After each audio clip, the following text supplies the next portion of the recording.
We are light. We're going to change the order. Not only did I change today's daily word, we're going to change the order of things today. And so I invite you here in this space or home, wherever you are present to these words and to this presence,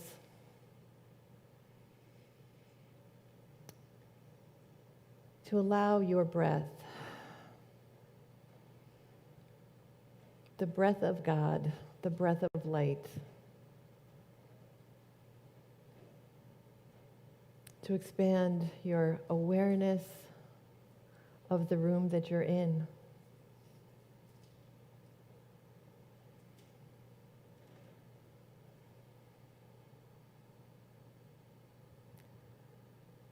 Letting your breath in fill you with light and breath that lifts up out through the crown of your head. And as you exhale, grounds you.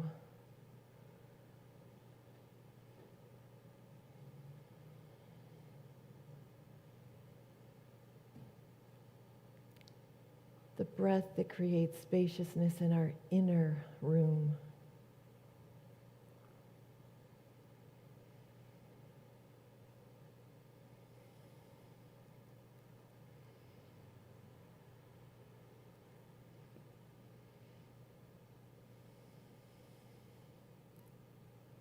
And then I invite you to open your eyes so I can see the radiance of your light.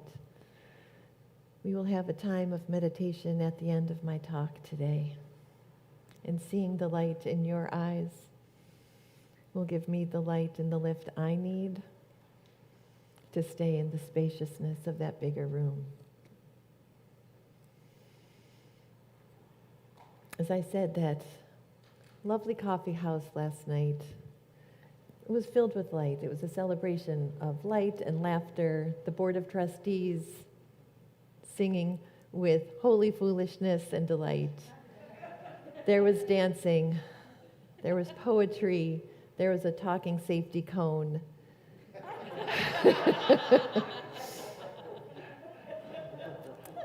And then our Sandesh,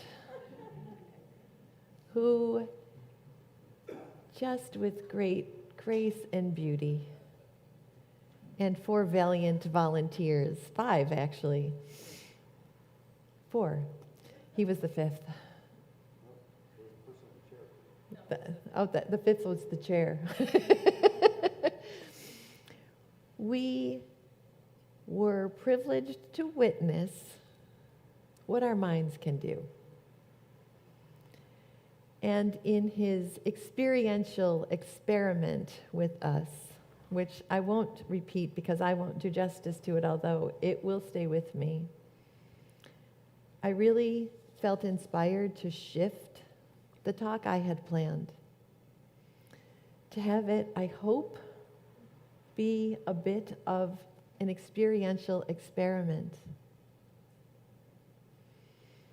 In one sense, like every week,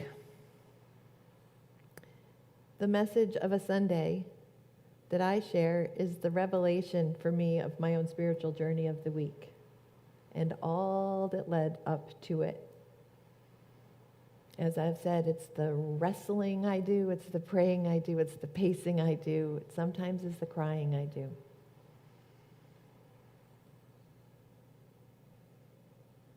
I don't know any other way to do this except to share as openly and messily as I can the ways that I create enough of a sense of spaciousness. And I know that I cannot do it alone. So I'm going to share a few of the reminders I had this week that tied in really to Rob Geyer's 3 tiny little words that have, I don't know, it was a little bit of a paradigm shift. I want, I choose joy. I claim.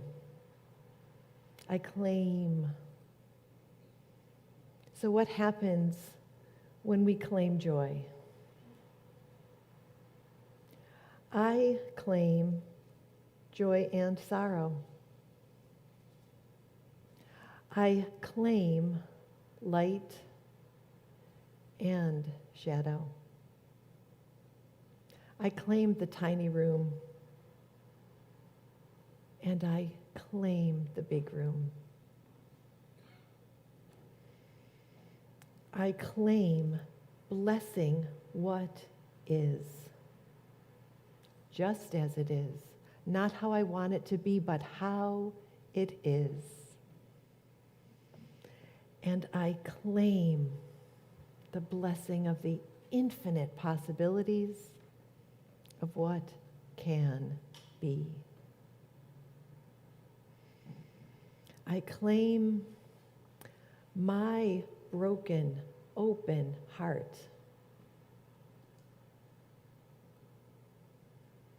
And its willingness to know grief and joy as beloveds, as inseparable from each other. I claim my broken, open heart and its willingness to claim my own shadows, the shit and my shine.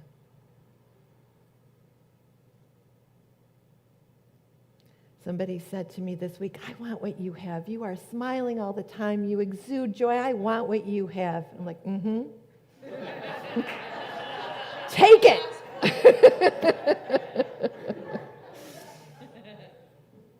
Of course I try and show up to you as the shine. For crying out loud, we don't want everybody to see the other stuff. My heart wasn't only broken open this week. I am 60 years old. It's been broken open a lot of times. I can only stand here as the divine light I am at this age because for some grace-filled, mysterious reason, part of my path is saying, okay, the joy and the sorrow are combined. I cannot tease them out from each other. They are beloved of each other, and they are, in the words of Rumi, they are the gift of knowing that the wound is where the light enters and where it shines.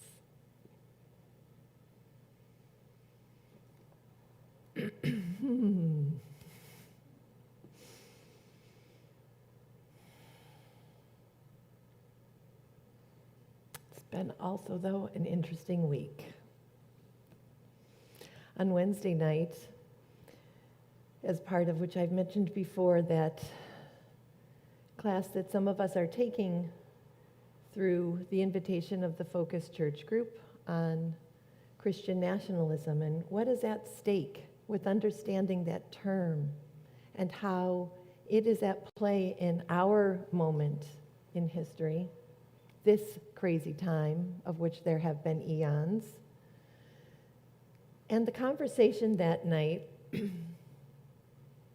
part of it, and I may not do all of this justice because it is part like Rob's I want, I choose, I claim, that will be working on my inner room for a long time to come. But part of the conversation ended up being around consciousness and conditions. The conditions in our present moment that affect consciousness. One of the examples the facilitator used was something that is familiar to all of us, the wonderful genius of somebody like Bill Gates, who just revolutionized the world of computers, our mundane miracle of technology. With the point made that we could see his moment of genius as all him, his own genius consciousness, without looking at the conditions of his life that allowed that consciousness, that brilliance, to thrive. Cool. And on my little teeny screen, I could see Heather and Sam. It was awesome. Because there was a moment in that conversation where that was sounding like that was going to be the end of the conversation. And I know that the gift of there being at least 8 or 9 unitics in that group of 25 on Zoom, grappling with this really challenging moment, is that our consciousness brings an and yet, a both and this, and yes. Because we also, and I'm a baby in this way of understanding the depth. That's why Sandesh was so important to me last night. We understand that our consciousness helps to shape the conditions. It is not an either or. They are beloveds. They are inseparable.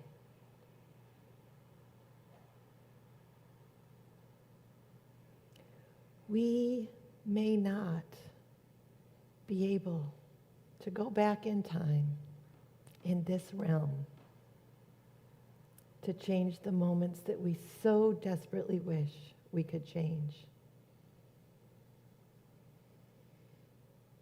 The moments in our own personal histories and in the history of the world.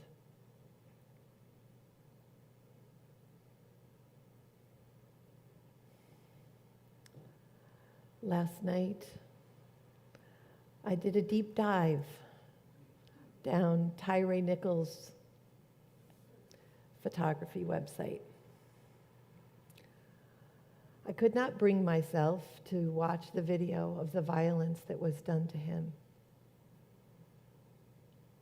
Maybe that should be mine to see also, to recognize that that is a truth in the world. Last night it was not what I could do. But I could look at his light, the light that he left as a legacy. And I listened to just 15 minutes or so of an author who challenges me often, Austin Channing Brown, and her call to her listeners to see the shadow side of unity, of the word unity, and the phrase that there can be no unity until there is justice. Yes, and because she reminded us with her voice breaking at yet another Black life lost to violence, that unified voices of oppression, unified conditions and systems of expression are also at play. Unity also sometimes leads to us being silent in whatever injustice we are witnessing.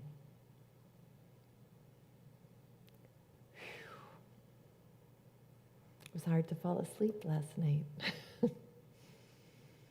So where does that leave us? To me, it leaves us with blessing.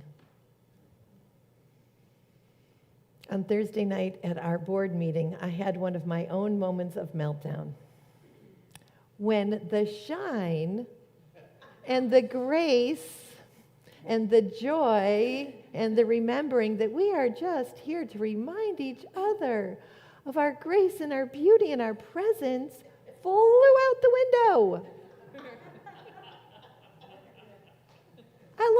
it, the to-do list. I went into that like, I'm not doing a good job.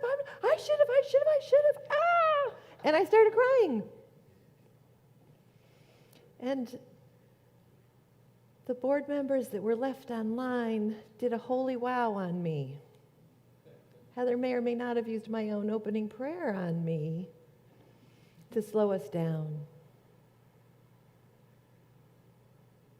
And then those beloved unitic friends raised their hands in blessing.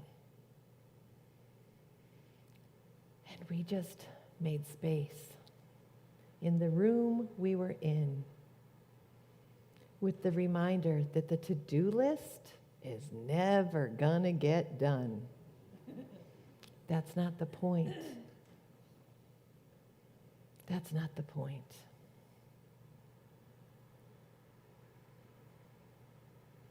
We are light. Look around you again at the light in this room or at the light wherever you are. And now close your eyes, if you will. Or just gaze at this little candlelight in front of you if that's more comfortable. And imagine not only the light in this room, but all of the light in the room with us.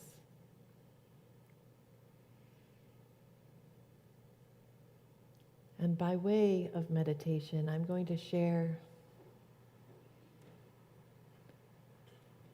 a few bits of inspiration. And then I'm going to give us some space in the quiet to feel the expansion, however that lands with us. Here are some words, an excerpt from the poem What If by Jan Phillips.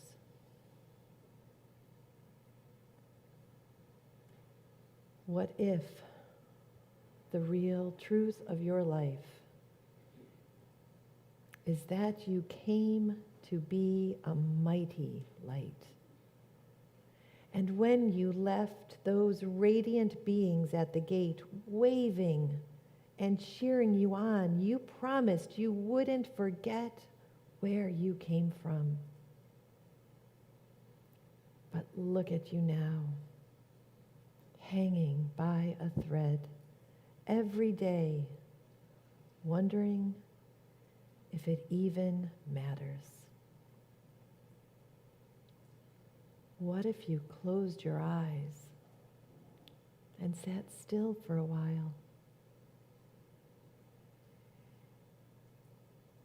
Would you remember that light is still who you are? That flame inside you, that tongue ablazing, that burning star in the sky of your mind, all light, all yours, all joyful and triumphant.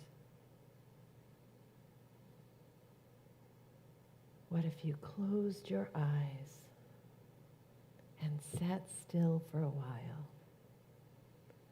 Would you remember that light is still who you are?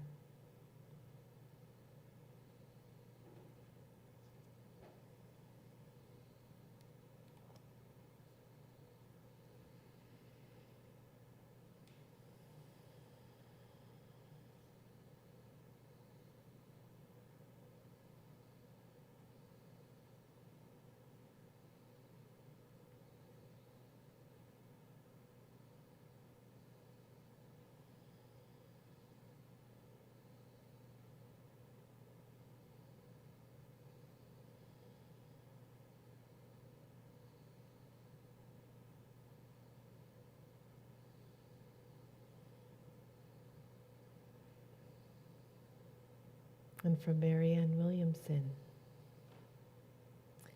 it is our light not our darkness, that most frightens us. We ask ourselves, who am I to be brilliant, gorgeous, talented, fabulous? Actually, who are you not to be? You are a child of God. Your playing small doesn't serve the world. There's nothing enlightened about shrinking. We were born to make manifest the glory of God that is within us. It's not just in some of us, it's in everyone. And my addition is, it is even in those for whom it is hard to see it.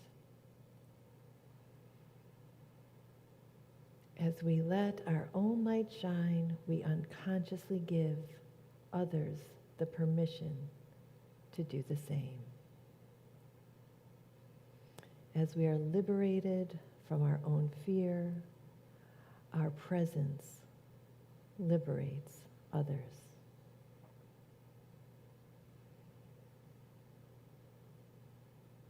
In this quiet moment, I invite you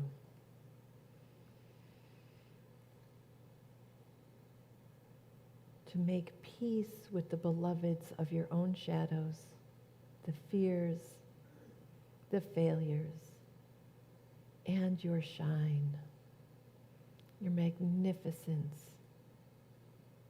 your unrepeatableness, and hold those beloveds in your heart and mind.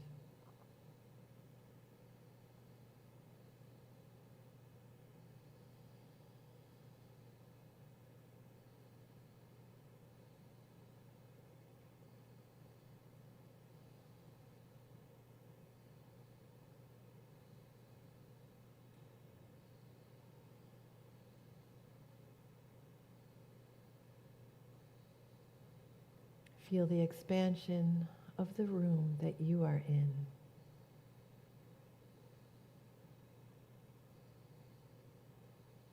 The presence of all you hold dear.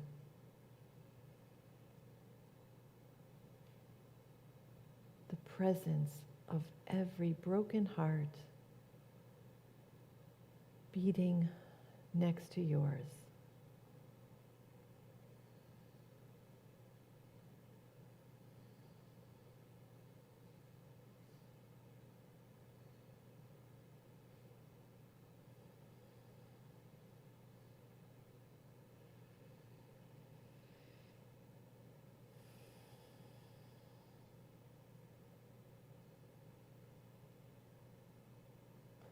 And I invite you now back into this room,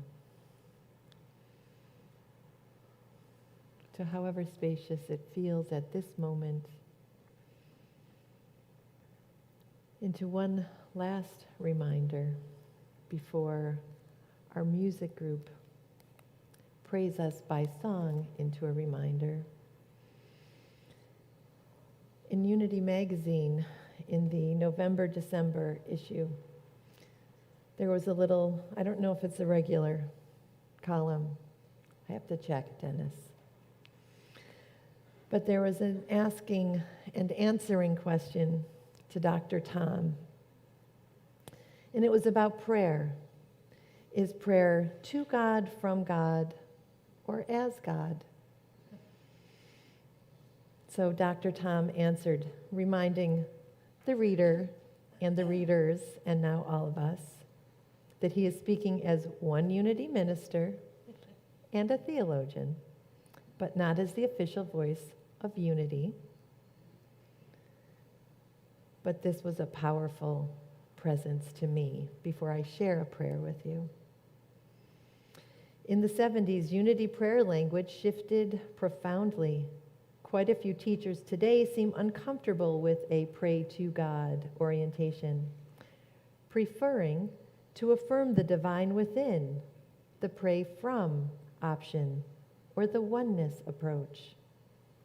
The third type of prayer, as God, attempts to claim fully our identity as incarnations of the one presence, one power, which is also a oneness methodology.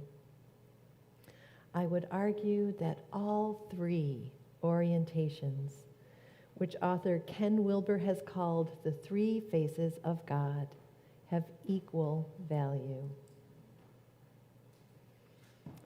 During the lifetimes of Unity founders, Charles Fillmore and Myrtle Fillmore, nobody questioned prayer to God, from whom all life, energy, love, and grace flows. Yet affirmative prayer from the divine within was also central to Fillmorean thought.